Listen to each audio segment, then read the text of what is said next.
The Adventures of Sherlock Holmes by Sir Arthur Conan Doyle. Adventure 4, The Boscombe Valley Mystery. We were seated at breakfast one morning, my wife and I, when the maid brought in a telegram. It was from Sherlock Holmes and ran in this way. "Have you a couple of days to spare?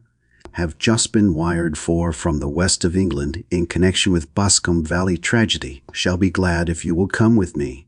Air and scenery perfect. Leave Paddington by the 11:15. "What do you say, dear?" said my wife, looking across at me. "Will you go?" "I really don't know what to say. I have a fairly long list at present." "Oh, Anstruther would do your work for you. You have been looking a little pale lately. I think that the change would do you good, and you are always so interested in Mr. Sherlock Holmes's cases." "I should be ungrateful if I were not, seeing what I gained through one of them," I answered. "But if I am to go, I must pack at once, for I have only half an hour." My experience of camp life in Afghanistan had at least had the effect of making me a prompt and ready traveler. My wants were few and simple, so that in less than the time stated I was in a cab with my valise, rattling away to Paddington Station.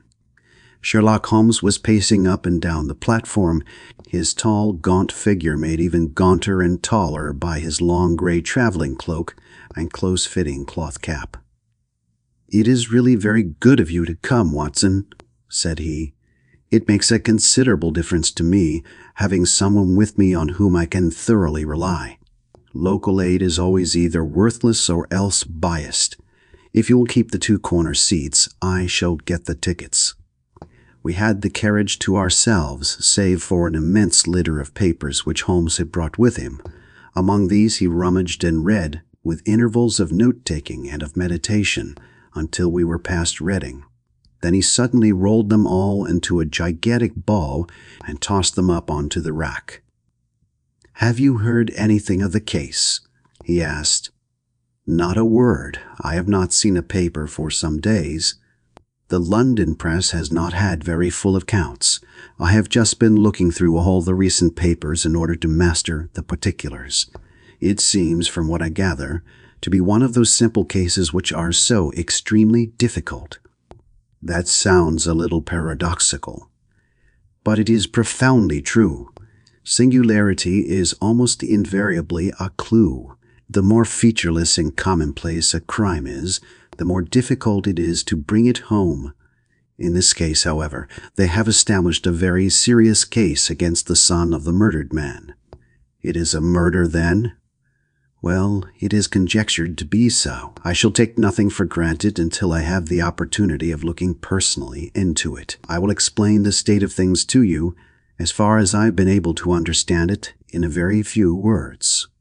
Boscombe Valley is a country district not very far from Ross, in Herefordshire. The largest landed proprietor in that part is a Mr. John Turner, who made his money in Australia and returned some years ago to the old country.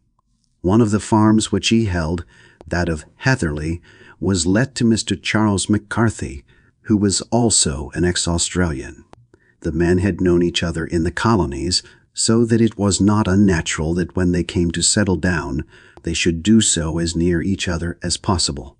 Turner was apparently the richer man, so McCarthy became his tenant, but still remained, it seems, upon terms of perfect equality, as they were frequently together. McCarthy had one son, a lad of 18, and Turner had an only daughter of the same age, but neither of them had wives living. They appeared to have avoided the society of the neighboring English families and to have led retired lives, though both the McCarthys were fond of sport and were frequently seen at the race meetings of the neighborhood. McCarthy kept two servants, a man and a girl. Turner had a considerable household, some half-dozen at the least. That is as much as I have been able to gather about the families. Now for the facts. On June 3rd, that is, on Monday last, McCarthy left his house at Hatherley about 3 in the afternoon and walked down to the Boscombe Pool, which is a small lake formed by the spreading out of the stream which runs down the Boscombe Valley. He had been out with a serving man in the morning at Ross, and he had told the man that he must hurry, as he had an appointment of importance to keep at 3. From that appointment he never came back alive. From Hatherley farmhouse to the Boscombe Pool is 1/4 of a mile, and 2 people saw him as he passed over this ground. One was an old woman, whose name is not mentioned, and the other was William Crowder, a gamekeeper in the employ of Mr. Turner. Both these witnesses depose that Mr. McCarthy was walking alone. The gamekeeper adds that within a few minutes of his seeing McCarthy pass, he had seen his son, Mr. James McCarthy, going the same way with a gun under his arm. To the best of his belief, the father was actually in sight at the time, and the son was following him. He thought no more of the matter until he heard in the evening of the tragedy that had occurred. The 2 McCarthys were seen after the time when William Crowder, the gamekeeper, lost sight of them. The Boscombe Pool is thickly wooded round, with just a fringe of grass and of reeds around the edge. A girl of 14, Patience Moran, who is the daughter of the lodge-keeper of the Boscombe Valley estate, was in one of the woods picking flowers. She states that while she was there, she saw, at the border of the wood and close by the lake, Mr. McCarthy and his son, and that they appeared to be having a violent quarrel. She heard Mr. McCarthy the elder using very strong language to his son, and she saw the latter raise up his hand as if to strike his father. She was so frightened by their violence that she ran away and told her mother, when she reached home, that she had left the 2 McCarthys quarreling near Boscombe Pool, and that she was afraid that they were going to fight. She had hardly said the words when young Mr. McCarthy came running up to the lodge to say that he had found his father dead in the wood, and to ask for the help of the lodge keeper. He was much excited, without either his gun or his hat, and his right hand and sleeve were observed to be stained with fresh blood. On following him, they found the dead body stretched out upon the grass beside the pool. The head had been beaten in by repeated blows of some heavy and blunt weapon. The injuries were such as might very well have been inflicted by the butt end of his son's gun, which was found lying on the grass within a few paces of the body. Under these circumstances, the young man was instantly arrested, and a verdict of wilful murder having been returned at the inquest on Tuesday, he was on Wednesday brought before the magistrates at Ross, who have referred the case to the next assizes. Those are the main facts of the case, as they came out before the coroner and the police court. I could hardly imagine a more damning case, I remarked. If ever circumstantial evidence pointed to a criminal, it does so here. Circumstantial evidence is a very tricky thing, answered Holmes thoughtfully. It may seem to point very straight to one thing, but if you shift your own point of view a little, you will find it pointing in an equally uncompromising manner to something entirely different. It must be confessed, however, that the case looks exceedingly grave against the young man, and it is very possible that he is indeed the culprit. There are several people in the neighborhood, however, and among them Miss Turner, the daughter of the neighboring landowner, who believe in his innocence, and who have retained Lestrade, whom you may recollect in connection with the study in Scarlet, to work out the case in his interest.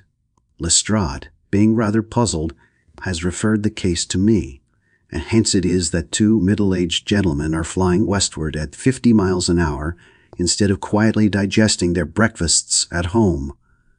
I am afraid, said I, that the facts are so obvious that you will find little credit to be gained out of this case. There is nothing more deceptive than an obvious fact, he answered, laughing. Besides, we may chance to hit upon some other obvious facts, which may have been by no means obvious to Mr. Lestrade. You know me too well to think that I am boasting when I say that I shall either confirm or destroy his theory by means which he is quite incapable of employing, or even of understanding. To take the first example to hand, I very clearly perceive that in your bedroom the window is upon the right-hand side, and yet I question whether Mr. Lestrade would have noted even so self-evident a thing as that. How on earth, my dear fellow, I know you well. I know the military neatness which characterizes you. You shave every morning, and in this season you shave by the sunlight. but since your shaving is less and less complete as we get farther back on the left side, until it becomes positively slovenly as we get round the angle of the jaw, it is surely very clear that that side is less illuminated than the other. I could not imagine a man of your habits looking at himself in an equal light and being satisfied with such a result. I only quote this as a trivial example of observation and inference. Therein lies my métier, and it is just possible that it may be of some service in the investigation which lies before us. There are one or two minor points which were brought out in the inquest and which are worth considering. What are they? It appears that his arrest did not take place at once, but after the return to Hatherley Farm. On the inspector of constabulary informing him that he was a prisoner, he remarked that he was not surprised to hear it, and that it was no more than his deserts. This observation of his had the natural effect of removing any traces of doubt which might have remained in the minds of the coroner's jury. "It was a confession," I ejaculated. "No, for it was followed by a protestation of innocence." Coming on the top of such a damning series of events, it was at least a most suspicious remark. "On the contrary," said Holmes, "it is the brightest rift which I can at present see in the clouds." However innocent he might be, he could not be such an absolute imbecile as not to see that the circumstances were very black against him. Had he appeared surprised at his own arrest, or feigned indignation at it, I should have looked upon it as highly suspicious, because such surprise or anger would not be natural under the circumstances, and yet might appear to be the best policy to a scheming man. His frank acceptance of the situation marks him as either an innocent man, or else as a man of considerable self-restraint and firmness. As to his remark about his deserts, it was also not unnatural if you consider that he stood beside the dead body of his father, and that there is no doubt that he had that very day so far forgotten his filial duty as to bandy words with him, and even, according to the little girl whose evidence is so important, to raise his hand as if to strike him. The self-reproach and contrition which are displayed in his remark appear to me to be the signs of a healthy mind rather than of a guilty one. I shook my head. "Many men have been hanged on far slighter evidence," I remarked. "So they have, and many men have been wrongfully hanged." "What is the young man's own account of the matter?" "It is, I'm afraid, not very encouraging to his supporters, though there are one or two points in it which are suggestive. You will find it here, and may read it for yourself."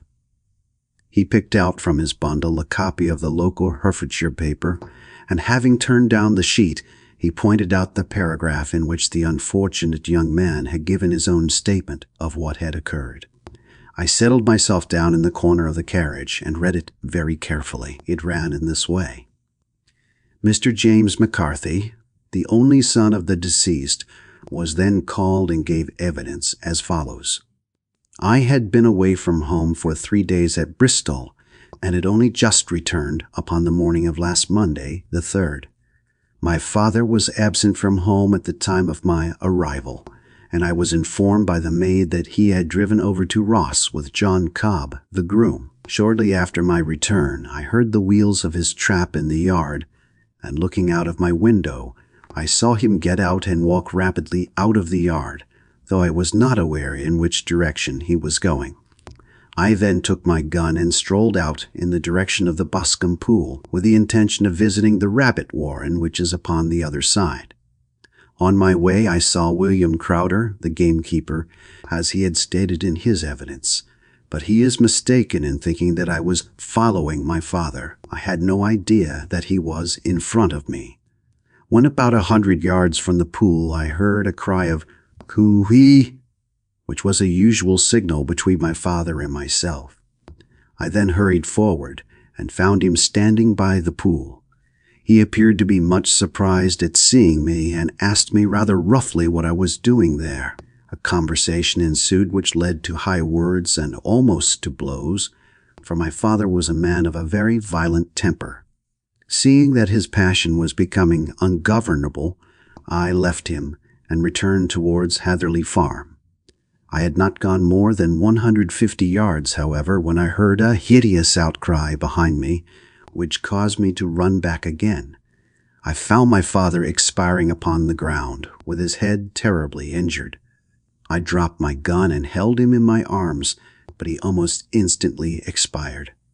I knelt beside him for some minutes, and then made my way to Mr. Turner's lodgekeeper, his house being the nearest, to ask for assistance. I saw no one near my father when I returned, and I have no idea how he came by his injuries. He was not a popular man, being somewhat cold and forbidding in his manners, but he had, as far as I know, no active enemies. I know nothing further of the matter. The coroner: Did your father make any statement to you before he died?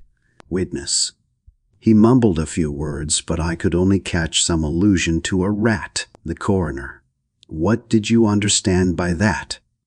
Witness: It conveyed no meaning to me. I thought that he was delirious. The coroner: What was the point upon which you and your father had this final quarrel? Witness: I should prefer not to answer. The coroner: I am afraid that I must press it.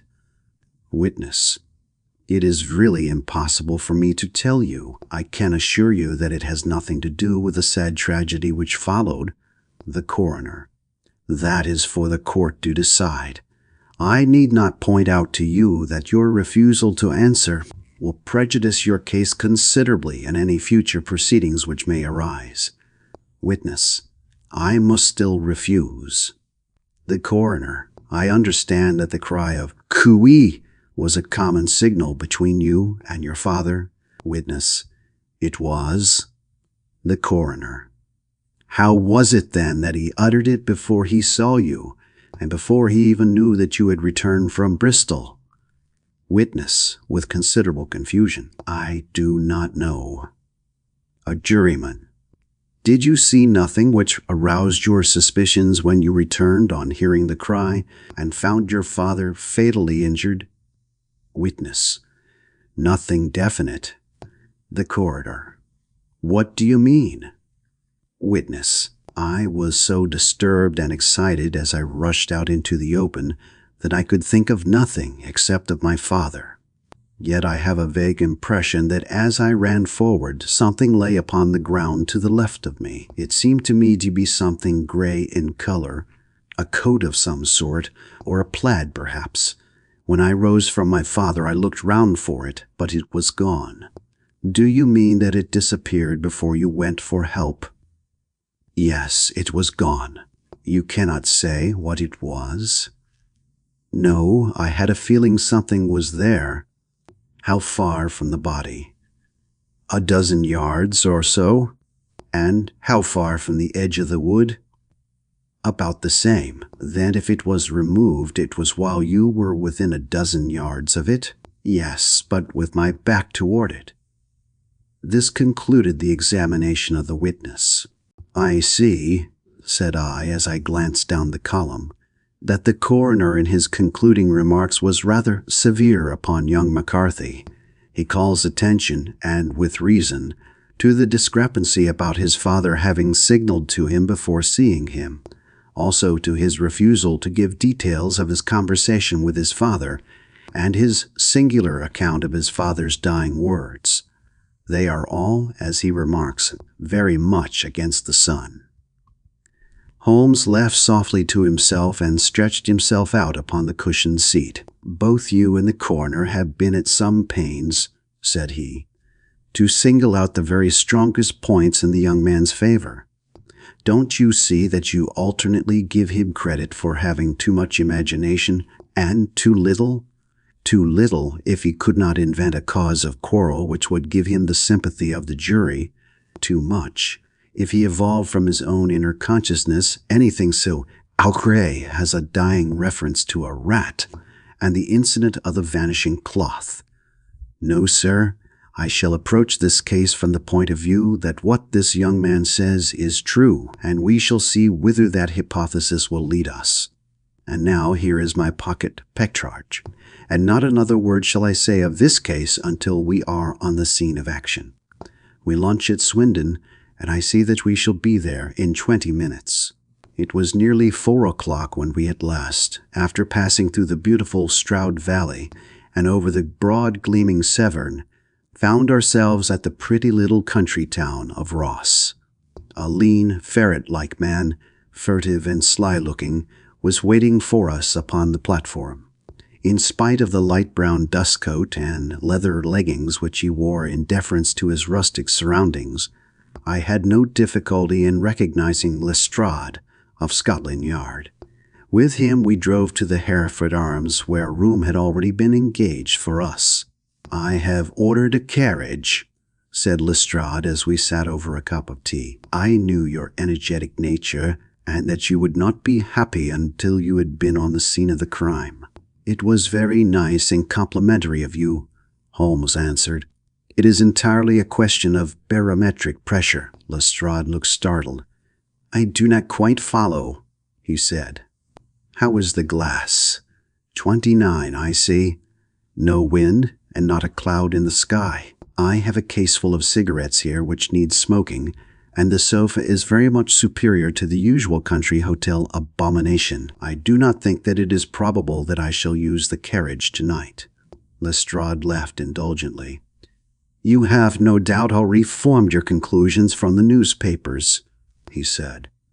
"The case is as plain as a pikestaff, and the more one goes into it, the plainer it becomes. Still, of course, one can't refuse a lady, and such a very positive one, too.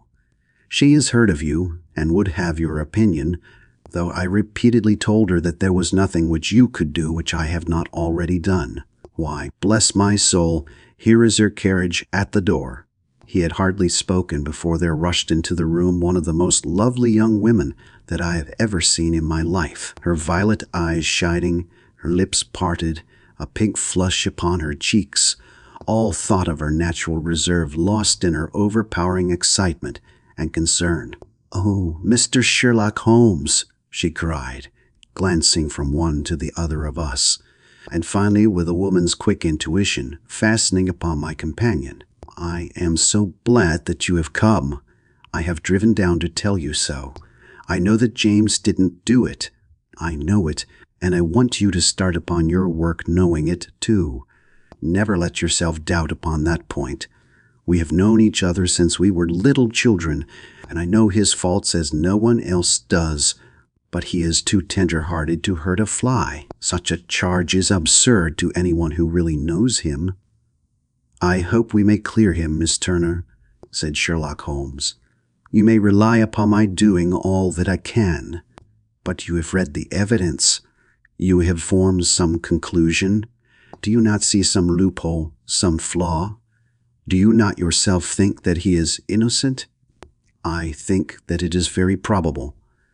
"There now," she cried, throwing back her head and looking defiantly at Lestrade. "You hear? He gives me hopes." Lestrade shrugged his shoulders. "I am afraid that my colleague has been a little quick in forming his conclusions," he said.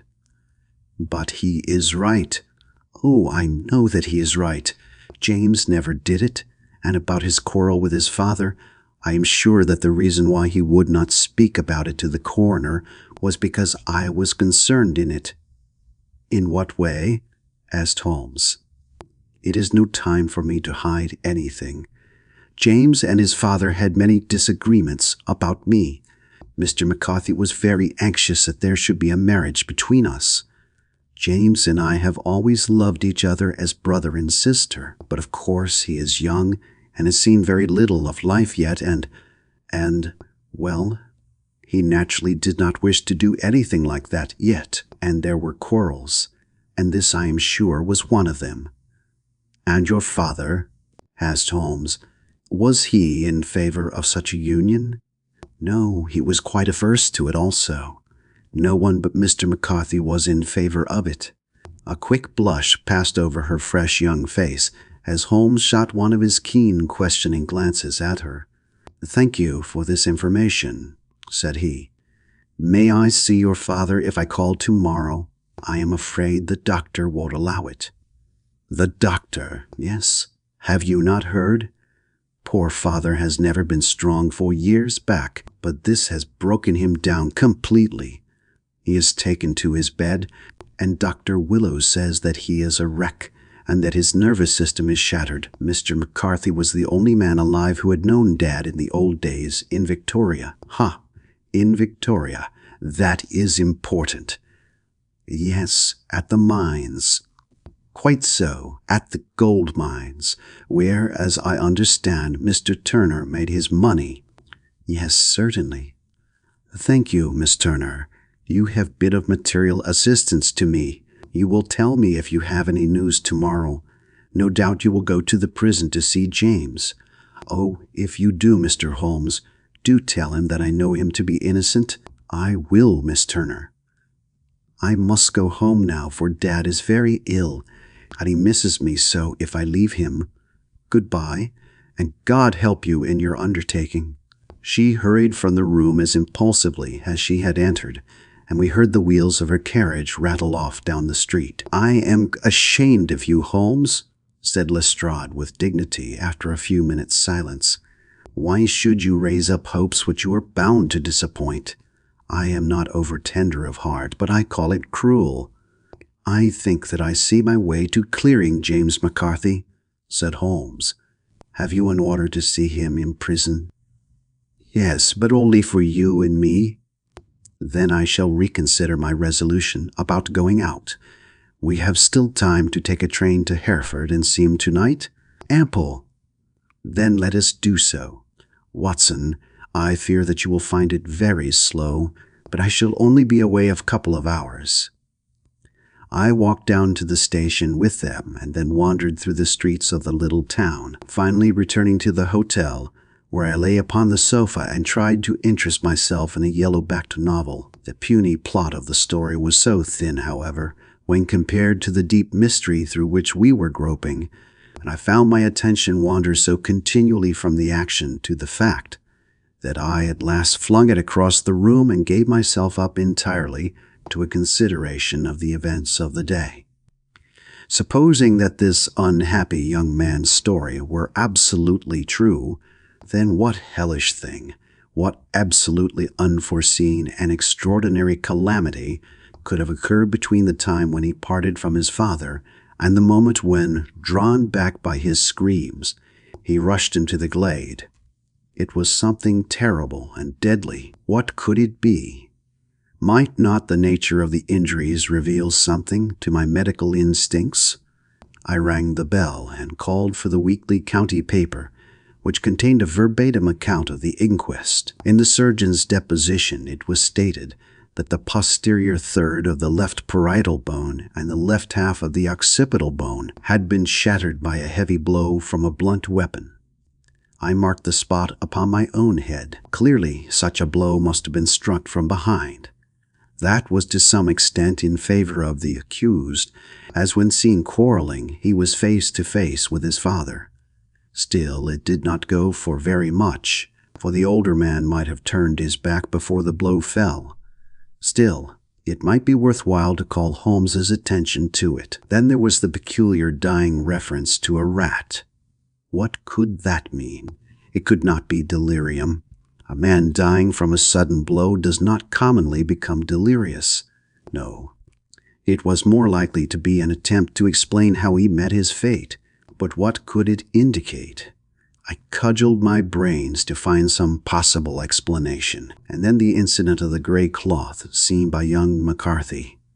If that were true, the murderer must have dropped some part of his dress, presumably his overcoat, in his flight, and must have had the hardihood to return and to carry it away at the instant when the son was kneeling with his back turned not a dozen paces off. What a tissue of mysteries and improbabilities the whole thing was. I did not wonder at Lestrade's opinion, and yet I had so much faith in Sherlock Holmes's insight that I could not lose hope as long as every fresh fact seemed to strengthen his conviction of young McCarthy's innocence. It was late before Sherlock Holmes returned. He came back alone, for Lestrade was staying in lodgings in the town. "The glass still keeps very high," he remarked as he sat down. It is of importance that it should not rain before we are able to go over the ground. On the other hand, a man should be at his very best and keenest for such nice work as that, and I did not wish to do it when fagged by a long journey. I have seen young McCarthy, and what did you learn from him? Nothing. Could he throw no light? None at all. I was inclined to think at one time that he knew who had done it, and was screening him or her, but I am convinced now that he is as puzzled as everyone else. He is not a very quick-witted youth, though comely to look at and, I should think, sound at heart. I cannot admire his taste, I remarked, if it is indeed a fact that he was averse to a marriage with so charming a young lady as this Miss Turner. Ah, thereby hangs a rather painful tale. This fellow is madly, insanely in love with her, but some 2 years ago, when he was only a lad, and before he really knew her, for she had been away 5 years at a boarding school, what does the idiot do but get into the clutches of a barmaid in Bristol and marry her at a registry office?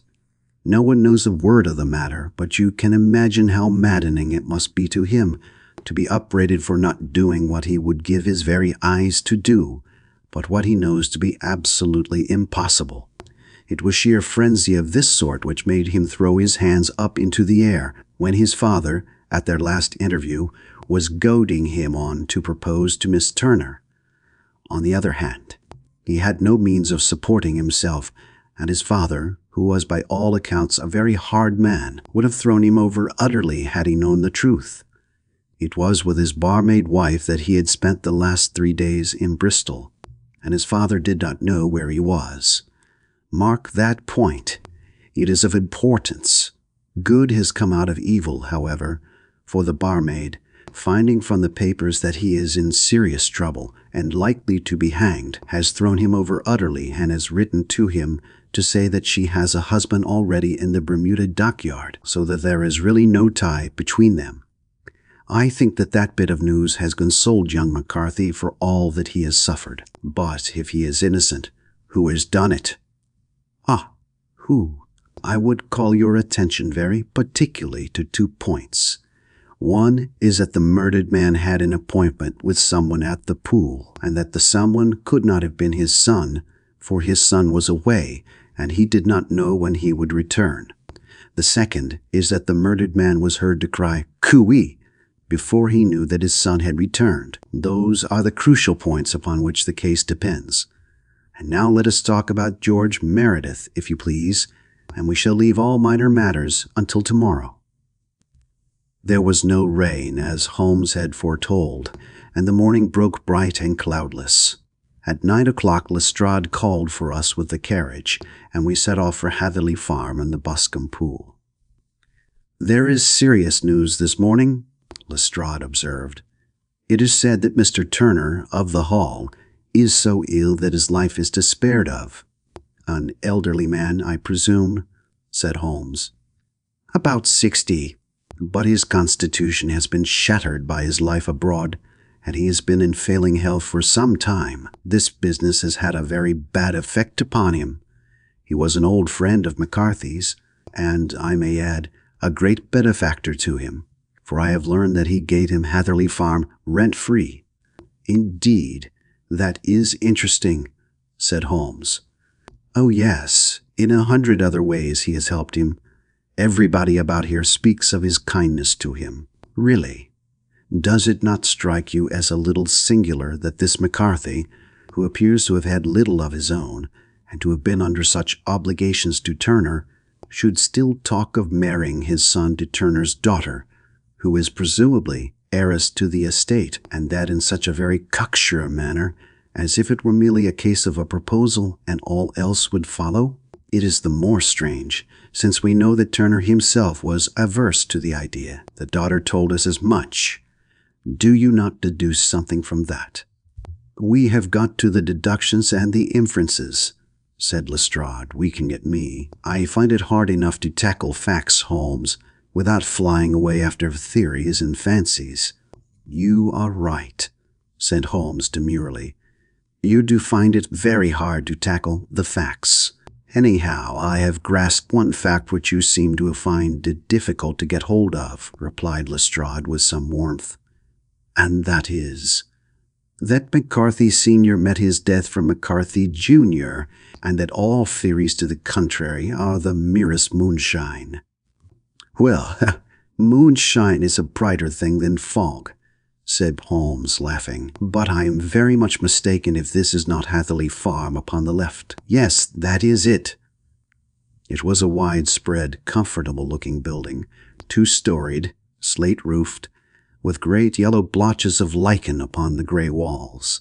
The drawn blinds and the smokeless chimneys, however, gave it a stricken look, as though the weight of this horror still lay heavy upon it. We called at the door, when the maid, at Holmes's request, showed us the boots which her master wore at the time of his death, and also a pair of the son's, though not the pair which he had then had. Having measured these very carefully from 7 or 8 different points, Holmes desired to be led to the courtyard, from which we all followed the winding track which led to Boscombe Pool. Sherlock Holmes was transformed when he was hot upon such a scent as this. Man who had only known the quiet thinker and logician of Baker Street would have failed to recognize him. His face flushed and darkened. His brows were drawn into 2 hard black lines, while his eyes shone out from beneath them with a steely glitter. His face was bent downward, his shoulders bowed, his lips compressed, and the veins stood out like whipcord in his long, sinewy neck. His nostrils seemed to dilate with a purely animal lust for the chase, and his mind was so absolutely concentrated upon the matter before him that a question or remark fell unheeded upon his ears, or at the most only provoked a quick, impatient snarl in reply. Swiftly and silently he made his way along the track which ran through the meadows, and so by way of the woods to the Boscombe Pool. It was damp, marshy ground, as is all that district, and there were marks of many feet, both upon the path and amid the short grass which bounded it on either side. Sometimes Holmes would hurry on, sometimes stop dead, and once he made quite a little detour into the meadow. Lestrade and I walked behind him, the detective indifferent and contemptuous, while I watched my friend with the interest which sprang from the conviction that every one of his actions was directed towards a definite end. The Boscombe Pool, which is a little reed-girt sheet of water some 50 yards across, is situated at the boundary between the Hatherley Farm and the private park of the wealthy Mr. Turner. Above the woods which lined it upon the farther side, we could see the red, jutting pinnacles which marked the site of the rich landowner's dwelling. On the Hatherley side of the pool, the woods grew very thick, and there was a narrow belt of sodden grass 20 paces across between the edge of the trees and the reeds which lined the lake. Lestrade showed us the exact spot at which the body had been found, and indeed, so moist was the ground that I could plainly see the traces which had been left by the fall of the stricken man. To Holmes, as I could see by his eager face and peering eyes, very many other things were to be read upon the trampled grass. He ran round like a dog who is picking up a scent, and then turned upon my companion. "What did you go into the pool for?" he asked. "I fished about with a rake. I thought there might be some weapon or other trace. But how on earth—" "Oh, tut-tut, I have no time. That left foot of yours with its inward twist is all over the place. A mole could trace it, and there it vanishes among the reeds. Oh, how simple it would all have been had I been here before they came like a herd of buffalo and wallowed all over it. Here is where the party with the lodge-keeper came, and they have covered all tracks for 6 or 8 feet round the body. But here are 3 separate tracks of the same feet." He drew out a lens and lay down upon his waterproof to have a better view, talking all the time rather to himself than to us. "These are young McCarthy's feet. Twice he was walking, and once he ran swiftly, so that the soles are deeply marked and the heels hardly visible. That bears out his story. He ran when he saw his father on the ground. Then here are the father's feet as he paced up and down. What is this then? It is the butt end of the gun as the son stood listening. And this? Ha ha, what have we here? Tiptoes. Tiptoes. Square, too, quite unusual boots. They come, they go, they come again. Of course, that was for the cloak. Now where did they come from?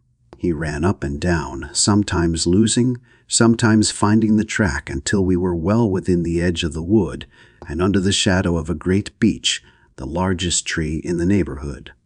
Holmes traced his way to the farther side of this and lay down once more upon his face with a little cry of satisfaction. For a long time he remained there, turning over the leaves and dried sticks, gathering up what seemed to me to be dust into an envelope, and examining with his lens not only the ground, but even the bark of the tree as far as he could reach. A jagged stone was lying among the moss, and this also he carefully examined and retained. Then he followed a pathway through the wood until he came to the high road, where all traces were lost. "It has been a case of considerable interest," he remarked, returning to his natural manner. "I fancy that this grey house on the right must be the lodge. I think that I will go in and have a word with Moran, and perhaps write a little note. Having done that, we may drive back to our luncheon. You may walk to the cab, and I shall be with you presently." It was about 10 minutes before we regained our cab and drove back into Ross, Holmes still carrying with him the stone which he had picked up in the wood. "This may interest you, Lestrade," he remarked, holding it out. "The murder was done with it." "I see no marks." "There are none." "How do you know, then?" "The grass was growing under it. It had only lain there a few days. There was no sign of a place whence it had been taken. It corresponds with the injuries. There is no sign of any other weapon." "And the murderer?" "Is a tall man, left-handed, limps with the right leg, wears thick-soled shooting boots and a grey cloak, smokes Indian cigars, uses a cigar holder, and carries a blunt penknife in his pocket. There are several other indications, but these may be enough to aid us in our search." Lestrade laughed. "I am afraid that I am still a skeptic," he said. "The theories are all very well, but we have to deal with a hard-headed British jury." "Nous verrons," answered Holmes calmly. "You work your own method, and I shall work mine. I shall be busy this afternoon, and shall probably return to London by the evening train." "And leave your case unfinished?"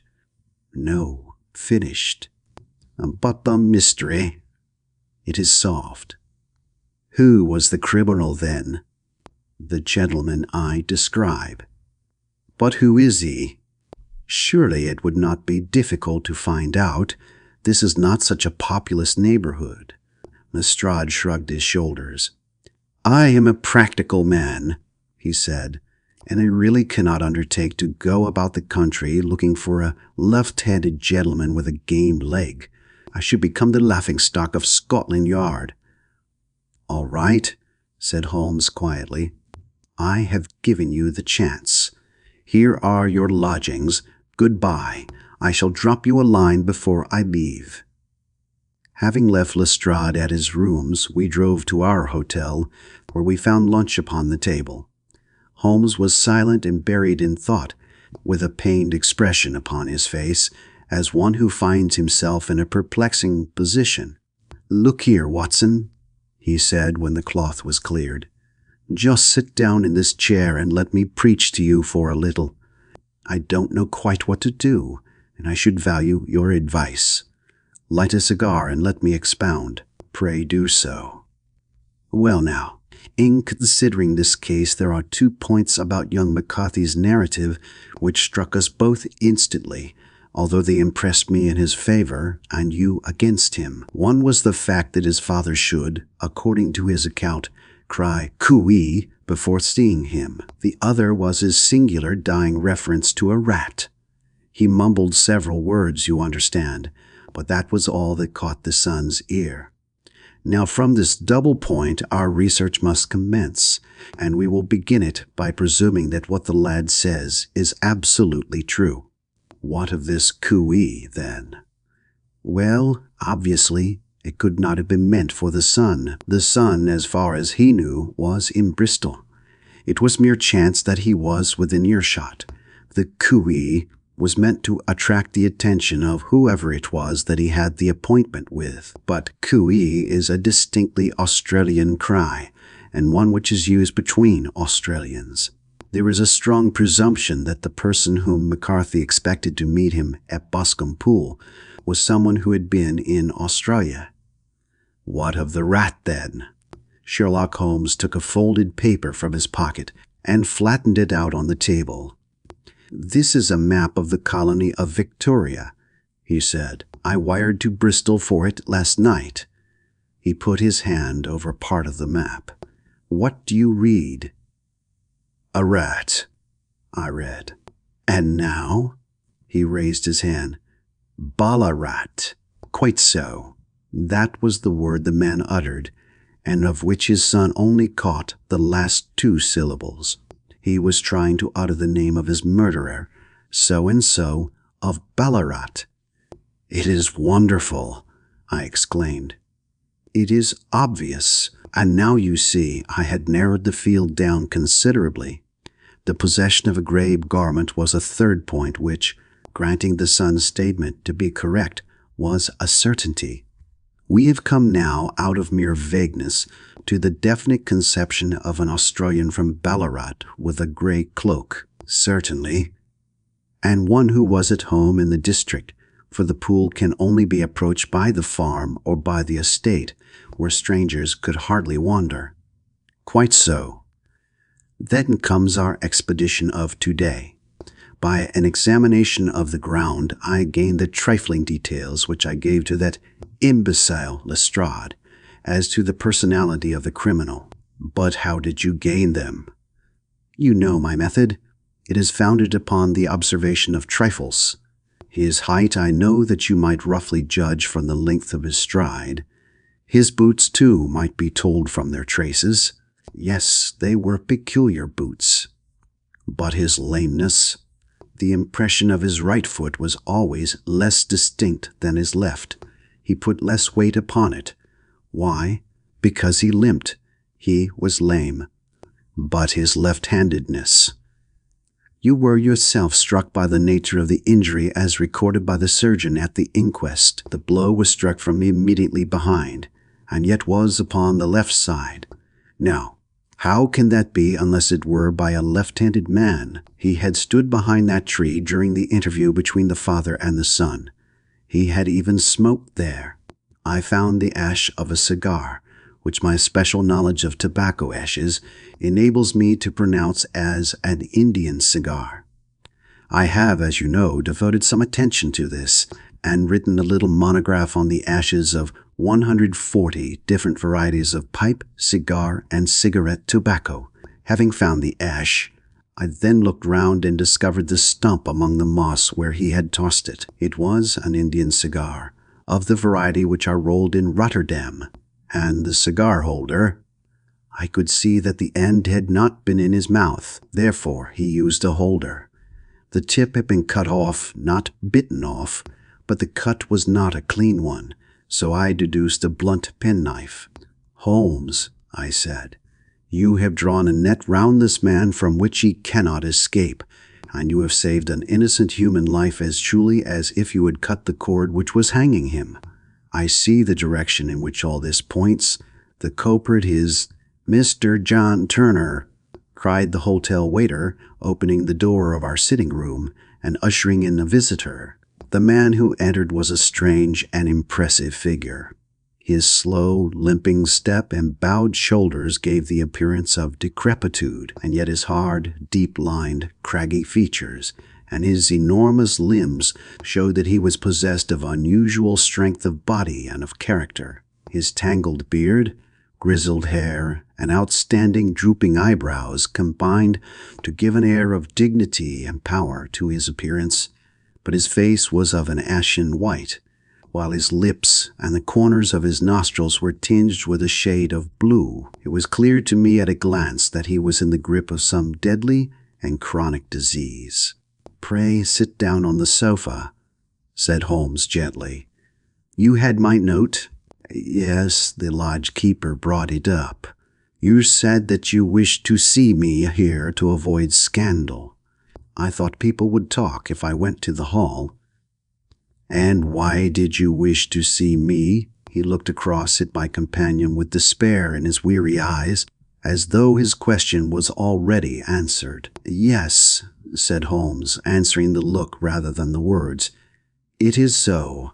I know all about McCarthy." The old man sank his face in his hands. "God help me," he cried.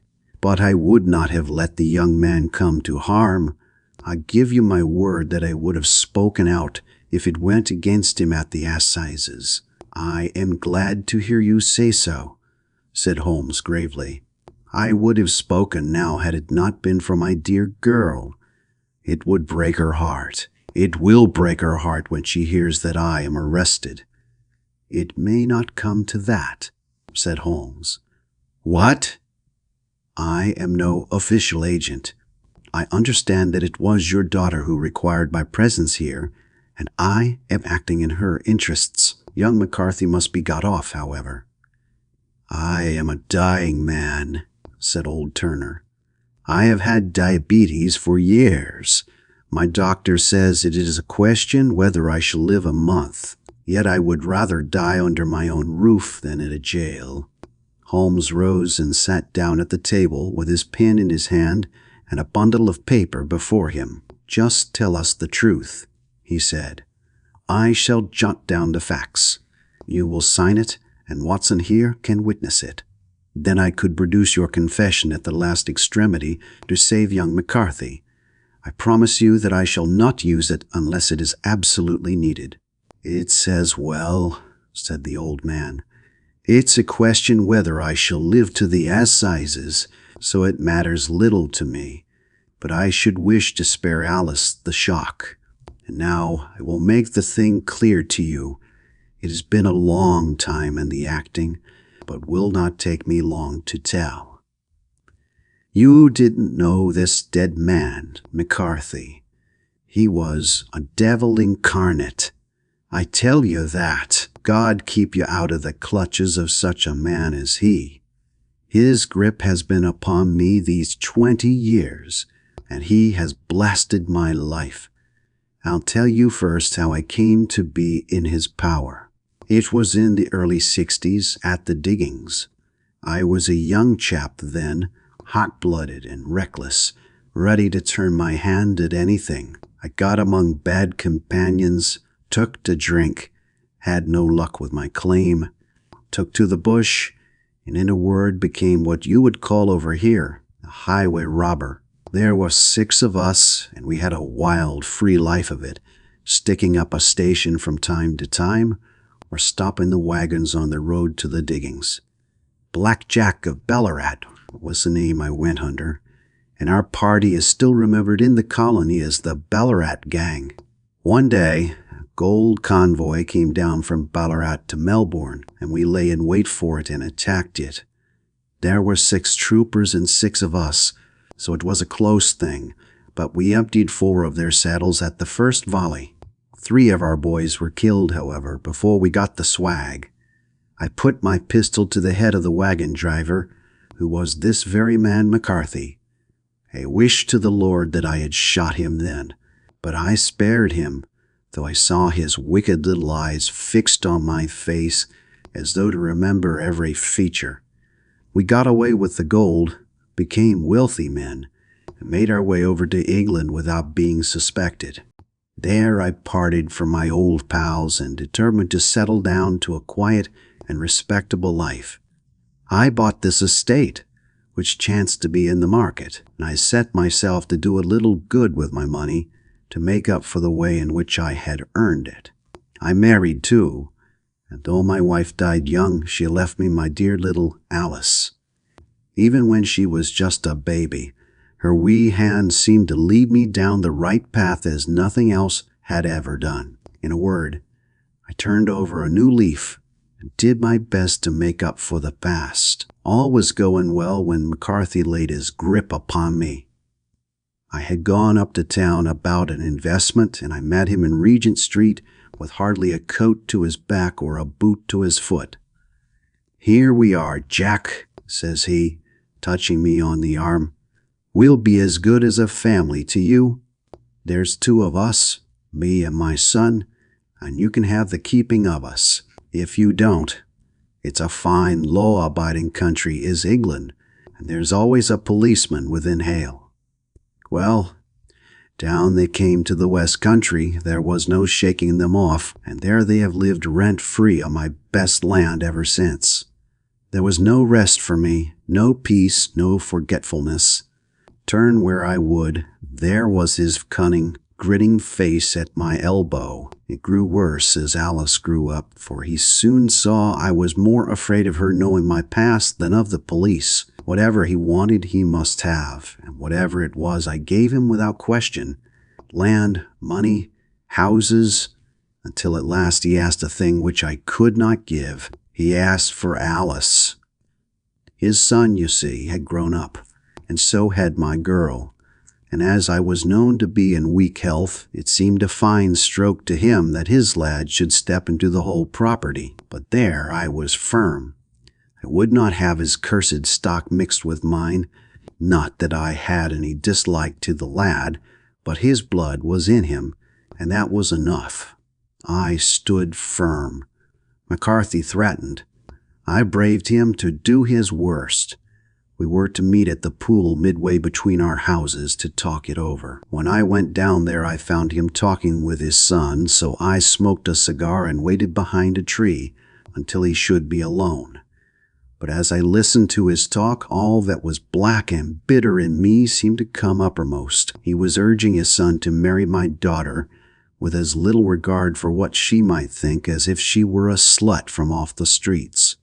It drove me mad to think that I and all that I held most dear should be in the power of such a man as this. Could I not snap the bond? I was already a dying and desperate man. Though clear of mind and fairly strong of limb, I knew that my own fate was sealed. But my memory and my girl, both could be saved if I could but silence that foul tongue. I did it, Mr. Holmes. I would do it again.